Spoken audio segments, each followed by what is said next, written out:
Here's my thing, man. I think people really needs to start asking the real questions about the culture and the people that are so influential in this urban culture, urban media game, right?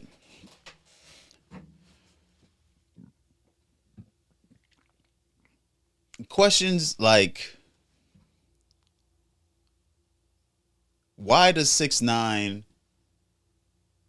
speak with so much aggression, but there's no confidence behind it? You could have all the aggression in the world, but people could see right through that shit because the confidence level, it's very shaky. The reason why I say the confidence level is shaky is because you can't seem to do anything without making sure you have certain people backing you. Like, and I'm not saying that just because he has Whack 100 riding with him, DJ Academics riding with him, the power of Lucian and his son riding behind him. It's like, I believe the facade is starting to fade away when it comes down to this whole persona that 6ix9ine keeps trying to ride around with.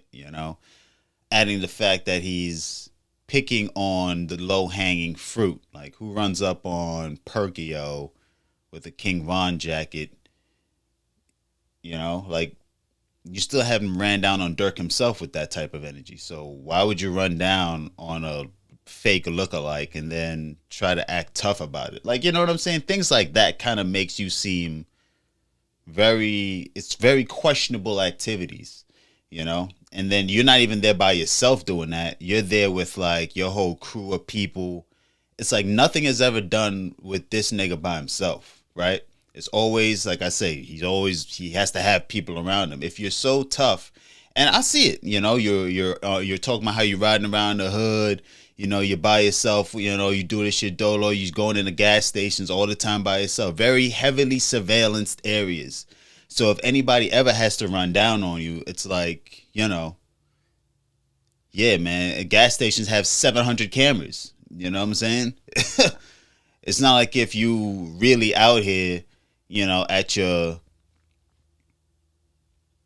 Fulton Mall, not even Fulton Mall, you know what I'm saying? Because that area is highly surveillance as well too. It's not like if you're in the reservation in Long Island or some shit like that, or you're in the Bronx, Fordham, or you're in O Block, during the day, just an average nigga pulling up in a Nissan, a 2019 Nissan Altima, just hopping out, plain clothes, handling your business, on a regular day type shit. You know what I'm saying? It ain't nothing like that at all. It's always, some type of backing. And that's cool. You're the bag. People got to look out for the bag. And I guess that's what the perception is. But you run a narrative that you're the toughest guy in the industry. Nobody could ever fuck with you. But nobody has ever seen 6ix9ine shoot a gun.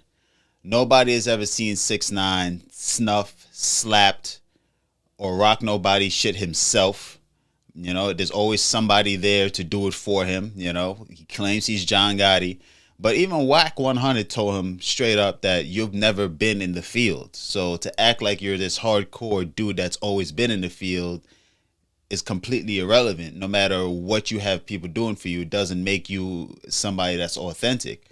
Now, your association with Whack still doesn't make you authentic either. And I'm just speaking indirect in a way that this is just my thought on the matter when it comes down to a person who wants to be portrayed as such a tough guy. And it's like, we don't believe you. You know what I'm saying? And I mean, we as the people, the consumer end of things, a person who's on the outside looking in, as a person who hears all the bark but don't see any of the bite. And if there's ever any type of bite affiliated with the individual, is because somebody else did it for him. It's never he ever got his hands dirty. So how could you claim to be a dirty nigga and never got his hands dirty? How could you be out here talking this highfalutin talk. And that's like the subconscious narrative now, right? Let's talk about why his homie at the table would be like, we don't jack rats, but this the only rat we jack. And it's like, what? You know what I'm saying? There's a subconscious narrative. On the surface, it may be like, yeah, niggas is right, niggas is this, niggas is that. You know, they'll accept you in their circles, but in their heart, niggas don't fuck with you or respect you at all. They only respect you for as far as you could provide for them. That goes as far as Whack 100 himself. You know, and this is again my perspective on the matter, and I'm talking an indirect as if I am talking to the individual, which most likely goes over the heads of many, but it's still to the point where you have to ask the question, where does the aggression and this tough guy attitude really comes from? Sometimes I think it's really the money that gets into a lot of these celebrities' heads that make them feel like they're invincible. You know, it's sometimes the definitely the money. I believe it's the money, man. You know, when you're living, when you have a certain amount and you feel like you could do whatever, right? And especially when you got out of the prison system after escaping a RICO charge, you really feel invincible. Now it's really added, you know, especially for the fact that if you're on parole, that means you have police on your ass, you know, not just to stop, not just to throw you back into jail for doing something that you're not supposed to be doing, but also to pretty much protect you from what might happen. You know, of course you're in Miami, Florida, because, you know, you could carry a piece on you down there, but I don't think a person who's on parole is allowed to carry anything on them.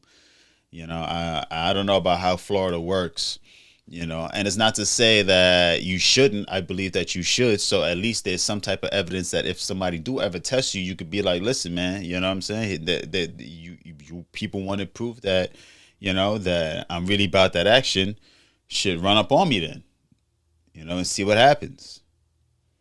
You know, and if that's, you know, if that's the case, if that's the narrative you want to put out there, which, you know, most people would advise not to do, especially when you're in business with certain people like Whack 100, you know, people would retaliate, of course, if somebody do decides to jump out the window and, you know, violate this nigga.